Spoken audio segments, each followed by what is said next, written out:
ಉದ್ದೇಶ ಬಹಳ ಸ್ಪಷ್ಟವಾಗಿದೆ.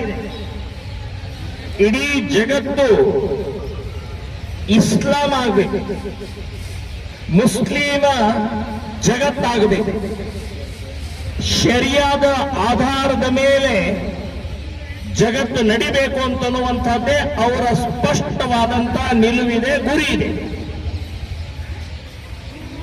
1400 ವರ್ಷದ ಮುಂಚೆ ಇಸ್ಲಾಂ ಇರಲಿಲ್ಲ. 1 ಇಂಚು ಭೂಮಿ ಕೂಡ ಅವ್ರದ್ದು ಇರಲಿಲ್ಲ.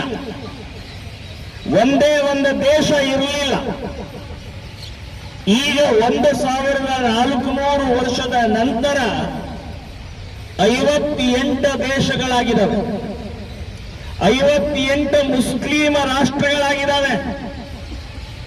ಎಲ್ಲಿಂದ ಬಂದ್ರು, ಹೇಗೆ ಬಂದ್ರು, ಹೇಗೆ 58 ದೇಶಗಳು ಯಾರ್ದಿದು? ಇದು ಬಹಳ ಗಂಭೀರವಾಗಿ ಯೋಚನೆ ಮಾಡಬೇಕು. ಸೊ 59ನೇ ಭಾರತ ಅಂತ ಅನ್ನೋದು ಗುರಿ ಇಟ್ಟುಕೊಂಡು 2047ರಲ್ಲಿ ಅವರು ಡಿಕ್ಲೇರ್ ಮಾಡೋರಿದ್ದಾರೆ.